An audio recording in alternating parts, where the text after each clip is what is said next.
Hi అండి. Welcome back to the channel.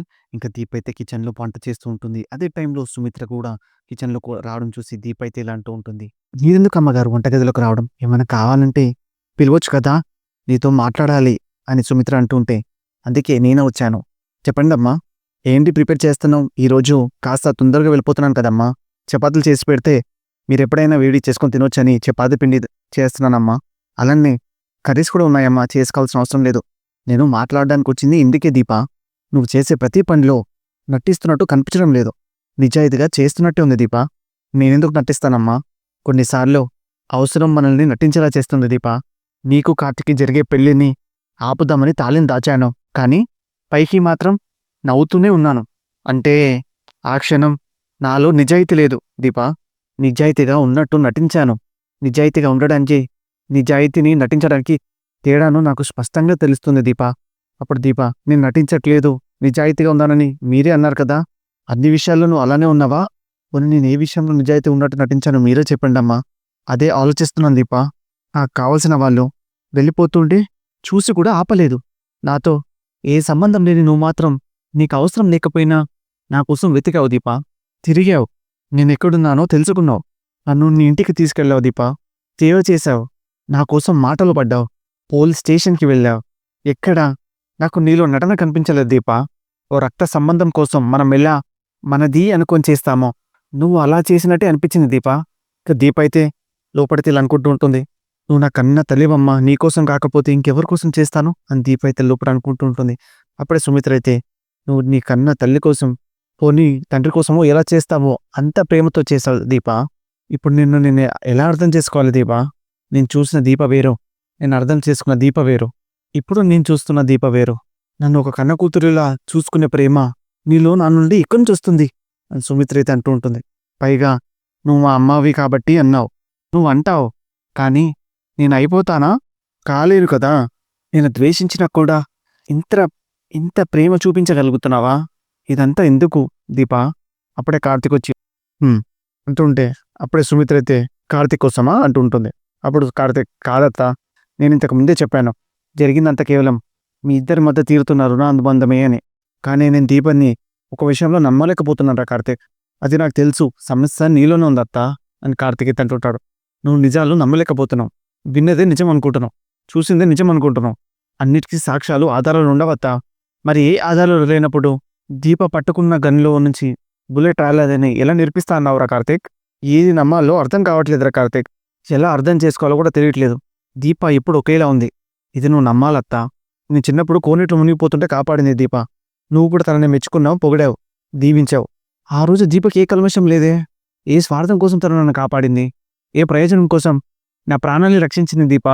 ఆ తర్వాత నీ విషయంలో కూడా నువ్వెవరో తెలియకపోయినా కాపాడింది. నా విషయంలో కూడా అంతే అత్తా. తనకి నాకు ఎలాంటి సంబంధం లేదని తెలిసినా నా కోసం బ్లడ్ ఇచ్చింది.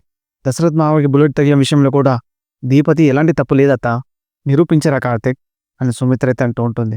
ఆ రోజు అసలు ఏం జరిగిందో నిరూపించు. నా మైండ్లో తిరుగుతున్న విజువల్ ఒకటి. దీపక్ చేతిలో గన్ పేలింది, నా భర్తకు తగిలింది. ఇది నువ్వు కాదని ప్రూవ్ చేయరా కార్తీక్. నా మైండ్లో ఉన్న విజువల్ని నువ్వు చెరిపేసి దీపం మీద నాకున్న ఆలోచనని మార్చేసేరా. మారుస్తానత్తా. నీకు దీపం మీద ఉన్న ఈ అభిప్రాయాన్ని మార్చేస్తాను తొందరలోనే. అంతేకాదు, ఆ తర్వాత నీకు సర్ప్రైజ్ కూడా ఇస్తానత్తా. అదే ఒక మేనల్లుడిగా నేను నీకు ఇచ్చే కానుక. నీకు అది జీవితాంతం గుర్తుండిపోతుందత్తా. నీ మాటలు నిజం అవ్వాలని కోరుకుంటున్నాను రా కార్తీక్. నువ్వన్న రోజు కోసం నేను ఎదురు చూస్తాను రా కార్తీక్ అని సుమిత్ర అయితే కొంచెం వెళ్ళిపోతూ ఉంటుంది. అప్పుడు దీప, ఏంటి బావా కానుక? నువ్వే అత్త కూతురు అని చెప్పడం. బావా, నువ్వేం భయపడకు దీపా. మీ అమ్మకు నువ్వు ప్రాబ్లం ఏంటో తెలుసా? నిజాన్ని నమ్మలేకపోవడం. వాటికి సాక్ష్యాలు, ఆధారాలు అడుగుతుంది. ఎలా నేర్పిస్తావు బావా మరదలా? నీకోసం ఎన్ని చేయగల వాళ్ళని ఒక్కటి చేయలేనా? మనం అనుకున్న కథకి ప్రీ క్లైమాక్స్ దగ్గర పడింది. ఇప్పుడే సరికొత్త ఆట మొదలైంది. దీన్ని ఎవ్వరు ఆపలేరు. సరే, టైం అవుతుంది, వెళ్దాం పదా. అయిపోతుంది బావా, ఒక్క 10 నిమిషాలు. మరదరా, ఈరోజు చాలా సంతోషంగా ఉంటావులే. అమ్మ నాన్న కలిసిపోయారు. వాళ్ళిద్దరి మధ్య కూర్చొని భోంచేశావు. వాళ్ళు పొగిడారు. మీ తాతేమో బట్టలు పెట్టాడు. చాలా చాలా జరిగాయి. అన్నిటికీ కారణం నువ్వే బావా. అందుకే నా థ్యాంక్స్ చెప్పింది. సారీ బావా, చెప్పడం మర్చిపోయాను. థ్యాంక్స్ బావా. ఇలాంటి థ్యాంక్స్ ఏం గుర్తుంటాయమ్మా? బావకు ఒక మరదలు థ్యాంక్స్ ఎలా చెప్పాలి? గట్టిగా పట్టుకొని దగ్గరికి లాగి కళ్ళలో కళ్ళు పెట్టి చూసి కుంటిగా నవ్వి కన్ను కొట్టి థ్యాంక్స్ బావా అని ఒక మ్యాక్స్ అని మాస్ స్టైల్‌లో చెప్తే ఆ కిక్కే వేరప్ప. అవునా? హ్మ్. అని దీప అయితే కార్తీక్‌ని హగ్ చేసుకుంటుంది. అప్పుడు కార్తీక్ అబ్బబ్బబ్బబ్బా! ఇది నా మాస్ మరదలు స్టైల్ అంటే. అదరగొట్టావు పో. సిగ్గేస్తుంది బావ. సేమ్ విత్ మీ మరదలా అని కార్తీక్ అయితే అంటుంటాడు. అప్పుడు శౌర్య నేనెవ్వరితోని మాట్లాడాను. మీరంతా అమ్మమ్మ, తాతయ్య పెళ్లి రోజు సెలబ్రేషన్స్‌కి వెళ్ళి నన్ను మాత్రం స్కూల్‌కి పంపించారా? ఇది చీటింగ్ కాదా? అప్పుడు కాంచన నువ్వు రాలేదు అని నీకోసం మీ తాత స్వీట్ పంపించాడే. లోపల గదిలో పెట్టాను వెళ్ళి తినే. తింటానులే నానమ్మ. అమ్మా ఇంక అమ్మమ్మ మన ఇంటికి రాదా? ఎందుకు రాదే వస్తుంది. తాత దగ్గర అమ్మమ్మ ఉండిపోయింది కదా! అంటే దాగుడుమూట ఆటలో అమ్మమ్మ ఓడిపోయినట్టే కదా! అప్పుడే శ్రీధర్ అయితే ఈ దాగుడుమూట ఆటలేంటి? అసలు ఓడిపోవడం ఏంటి? నీకు తెలీదా తాతయ్య? అది నేను చెప్తానులే మాస్టారు అని కార్తీక్ అంటుంటాడు. అప్పుడు శౌర్య అమ్మమ్మ మళ్ళీ దాగుడుమూతలు ఆడుతుందా? అప్పుడు కాంచన చాలవే బాబో! ఇలాంటి మాటలు మళ్ళీ వద్దు. ఇంకా శౌర్య అయితే పెద్దవాళ్ళకి దాగుడుమూతలంటే భయం అనుకుంటా. అందుకే ఆడడం లేదు. అదే మేమైతే ఎన్ని సార్లు ఆడుకునే వాళ్ళమో. నువ్వు వెళ్ళి హోంవర్క్ చేసుకో శౌర్య అని దీప అయితే అంటూ ఉంటుంది. అప్పుడు కాంచన దీపని ఇలా రా అని పిలుస్తూ ఉంటుంది. మన జీవితాల్లోకి ఒక తుఫాన్ వచ్చి వెళ్ళిపోయినట్టుందిరా. అప్పుడు శ్రీధర్ అయితే ఇలా అంటూ ఉంటాడు. జ్యోత్స్నని ఒక మంచి అబ్బాయిని చూసి పెళ్లి చేస్తే ఎలాంటి జీవితంలోకి ఎలాంటి తుఫాన్లు రావు కాంచన అని శ్రీధర్ అయితే అంటూ ఉంటాడు.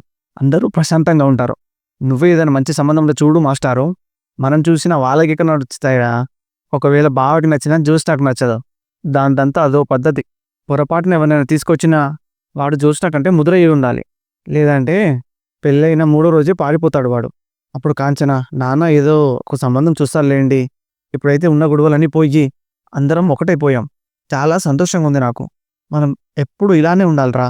ఇక జ్యోత్స్న పారు అయితే ఇలా మాట్లాడుకుంటూ ఉంటారు. అప్పుడే పారు ఇలా అంటూ ఉంటుంది. నీ వల్ల మీ అమ్మ నాన్న కలవాలి అనుకున్నావు. కార్తీక్ దీప వల్ల కలిశారు. వదిలేయొచ్చు కదా! అవును గ్రాని. నేను వదిలేయాల్సింది వాళ్ళని కాదు నిన్ను. నేనేం చేశానే? ముందు నువ్వు ఎవరి సైడ్ ఉన్నావో చెప్పు గ్రాని. నీకెందుకు ఈ అనుమానం? అవన్నీ తర్వాత. ముందు నువ్వు ఎవరి సైడ్ ఉన్నావో చెప్పు. నీ సైడేనే. ఈ పారిజాతం ఎప్పుడు మనమరాల కోసమే బ్రతుకుతుంది. అయితే నీ గోల్ ఏంటి? ఇది కూడా చెప్పాలా? చెప్పాలి గ్రాని. ఎందుకంటే ప్రతి జర్నీకి ఒక డెడ్‌లైన్ ఉంటుంది. ప్రతి రోడ్‌కి ఒక ఎండింగ్ పాయింట్ ఉంటుంది. అలాంటి డెడ్‌లైన్ ఇప్పుడు నా జర్నీకొచ్చింది. ఇది నా ఎండింగ్ పాయింట్. కోరుకున్న ప్రేమని పొందలేకపోయాను. దీప ఎత్తుకుపోయింది. ఆస్తి మొత్తం తాత, డాడీ పేరు మీద రాశాడు. ఇంట్లో రెస్పెక్ట్ అయినా ఉందా అంటే 100% లేదని చెప్పాలి. అందుకే నన్ను నేను కొత్తగా ఆవిష్కరించుకోవడానికి కొత్త టైం వచ్చింది. ఇప్పుడు నేను క్లారిటీగా లేకపోతే నా ఫ్యూచర్‌ని కోల్పోతాను. అది కాదే అని పారు అంటుంటే గ్రాని నువ్వు నన్ను అర్థం చేసుకో. ఏదో రకంగా దీపని ఇరికించాలి అనుకున్నాను. అది నా వల్ల కాలేదు.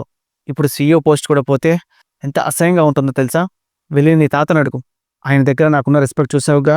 ఇప్పుడు నేను పోయి సీఈఓ పోస్ట్ గురించి మాట్లాడితే బయటికి పో అంటాడు. మరి ఏం చేద్దామే? ఇది మన డ్రీమ్ గ్రాని. నేను సీఈఓగా ఉంటే ఆ తర్వాత ఆస్తి మొత్తం ఎలా నా పేరు ఎలా నా పేరు మీద రాయించుకోవాలో చెప్తాను. సరే నేను ఒక ప్రయత్నం చేస్తాను. ప్రయత్నం కాదు గ్రాని. తాతని బతిమాలు. మీ తాత తాచుపామే. నువ్వు నాగస్వరం ఊదు. కర్ర తీసుకొని కొడతాడు. నీ తెలివితేటలతో తాటని బుట్టలు వేసుకొని తాళి కట్టించుకున్న దానివి. ఈ ఒక్క సాయం చేయలేవా గ్రాని? నాలో ఉన్న పాత పారిజాతాన్ని నిద్ర లేపుతున్నావా? మనం అనుకున్నది జరగాలంటే పాత పారిజాతంకి రావాలి గ్రాని. పిలువు. ఓకే. నా టాలెంట్ అంతా వాడి మీ తాతని ఎలా ఒప్పిస్తానో చూడు అని పారు అయితే అక్కడి నుంచి వెళ్ళిపోతూ ఉంటుంది. ఇక జ్యోత్స్న ఇలా అనుకుంటూ ఉంటుంది. గ్రాని అడిగితే తాత ఒప్పుకుంటాడా?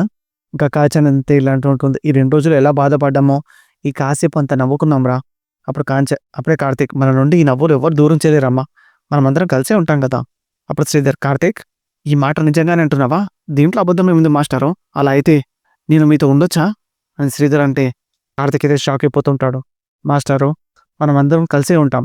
కానీ ఎవరిల్లు వాళ్ళకున్నాయి. ఎవరి ఫ్యామిలీస్ వాళ్ళకున్నాయి. ఇక మీరు బయలుదేరండి మాస్టారు. ఇంటి దగ్గర చిన్నమ్మ ఎదురు చూస్తూ ఉంటుంది. కానీ నేను ఎవరి కోసం ఎదురు చూస్తున్నారో మీరు అర్థం చేసుకోండిరా అని శ్రీధర్ అయితే అంటూ ఉంటాడు. అప్పుడు కార్తీక్ కొన్ని ప్రశ్నలకి సమాధానాలు ఉండవు మాస్టారు. అయితే జ్యోత్స్న అడిగింది కరెక్టే. నువ్వు అందరి గురించి ఆలోచిస్తావు కానీ మీ అమ్మ నాన్న గురించి మాత్రం ఆలోచించడం లేదు. అప్పుడు కార్తీక్ అయితే ఇలా అంటుంటాడు. మనుషులు కలవడం అంటే చేతులు కలవడం కాదు మాస్టారు. అత్తయ్య మావయ్య కథ వేరు, మీ కథ వేరు అనుకుంటే అంతా మన చేతిలో ఉందిరా కార్తీక్. ఎందుకంటే గీతలైనా రాతలైనా మన చేతులతో రాసుకున్నవే కదరా. మన విషయం, మన ఇంట్లో వాళ్ళకి సంబంధించిన విషయం, అందరం కలిసి ఉండడం అనేది నా తల్లి నిర్ణయం మీద ఆధారపడిన విషయం అని కార్తీక్ అంటే అంటున్నాడు. అప్పుడు శ్రీధర్ అయితే నేను కాంచనని అడుగుతాను. కాంచన నేను మళ్ళీ మీతో మునుపట్ల కలిసి ఉండడానికి నా కొడుక్కి ఎలాంటి అభ్యంతరం లేదు. దీప, నీకేమైనా అభ్యంతరం ఉందా? అత్తయ్య నిర్ణయమే నా నిర్ణయం మామయ్య గారు. చూసావా కాంచన, అంతా నీ నిర్ణయం మీదే ఆధారపడింది.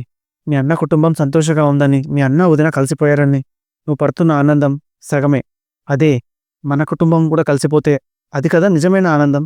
అది కదా మన జీవితానికి నిజమైన సంక్రాంతి. కాంచన, సరే అను కాంచన. అప్పుడు కాంచన, గతంలో చెప్పింది మళ్ళీ చెప్తున్నానండి. నేను వద్దు అనుకున్నది నాకొద్దు. నేను మరొకరికి ఇచ్చేసింది నాకొద్దు. ఇది నా జీవితంలో లేదు అని నేను ఒకటి వదిలేసుకొని బతుకుతున్నాను. అది మీరే. ఎందుకు, ఏమిటి, ఏంటి, మీరేం చేశారో, నేనేం కోల్పోయానో, ఎంత బాధపడ్డానో, ఎందుకు అలాంటి నిర్ణయం తీసుకున్నానో ఇవన్నీ అందరికీ తెలిసినవే. మళ్ళీ మీకు కొత్తగా చెప్పాల్సిన అవసరం లేదు. జీవితం ఎప్పుడు ఒకేలా ఉండిపోతుందా కాంచన? కొన్నిటికి మార్పు ఉండదండి. నన్ను క్షమించు అనే అర్హత కూడా నాకు లేదు. ఆ విషయం నాకు కూడా తెలుసు కాంచన. కానీ నేను మనశ్శాంతిగా ఉండలేకపోతున్నాను కాంచన. ఎందుకు మనం అందరం కలిసి ఉండకూడదు? లోకం వేలెత్తి చూపిస్తుందనా? లోకానికి భయపడేదాన్నే అయితే అసలు మిమ్మల్ని ఇంటికి కూడా రానిచ్చేదాన్నే కాదు. మీరు ఇలా ఇంటికొస్తే చుట్టుపక్కల వాళ్ళు ఏమనుకుంటారు? రెండో భార్య ఎవరనుకుంటారు? నాకు విలువ ఉంటుందా? నా కొడుక్కి విలువ ఉంటుందా? ఇవన్నీ నేను ఆలోచించలేనా? కానీ ఆలోచించలేదండి. ఎందుకంటే మనం ఎలా ఉన్నా ఈ సమాజం పేర్లు పెడుతూనే ఉంటుంది, నిందిస్తూనే ఉంటుంది. మనమే ఒక నిర్ణయం తీసుకోవాలి, దానికి కట్టుబడి ఉండాలి. ఈ సమాజానికి, జనాలకి తగినట్టుగా మన నిర్ణయాలు మార్చుకుంటూ పోతే చివరికి మనం మిగలమండి. అందుకే సగం సగం పంచుకోలేనని పూర్తిగా మిమ్మల్ని వేరొకరికి ఇచ్చేశానండి. కావేరి నా భర్తను పంపను అంటే మా ఇంటి శుభకార్యాలు కూడా మిమ్మల్ని పిలిచే నాకు అధికారం కూడా లేదు. కావేరి తోబుట్టువులా కలిసిపోయే మనిషి కాబట్టి మీరు ఇలా నాతో ఉండగలుగుతున్నారు. దీన్ని కూడా మీరు దూరం చేసుకోకండి. వెళ్ళండి. కానీ ఒక విషయం మాత్రం చెప్పగలను. ఇది కూడా మీ ఇల్లే. ఇక్కడికి రావచ్చు, వెళ్ళొచ్చు. కానీ తండ్రిగా మాత్రమే, కాంచనకి భర్తగా కాదు. ఈసారి వెళ్ళండి. ఇప్పుడు శ్రీధర్ అయితే నీ మనసు ఏనాటికైనా మారుతుందని ఒక చిన్న ఆశతో ఇక్కడి నుంచి వెళ్ళిపోతున్నాను కాంచన. కానీ చిన్న మాట, కార్తీక్కి తండ్రిగా వచ్చే అధికారం ఉందన్నావు చూడు, అందుకు నాకు చాలా సంతోషంగా ఉంది కాంచన. ఉంటాను కాంచన, ఉంటానురా అని కార్తీక్తో శ్రీధర్ అయితే అంటూ ఉంటాడు. శ్రీధర్ అయితే అక్కడి నుంచి వెళ్ళిపోతుంటాడు.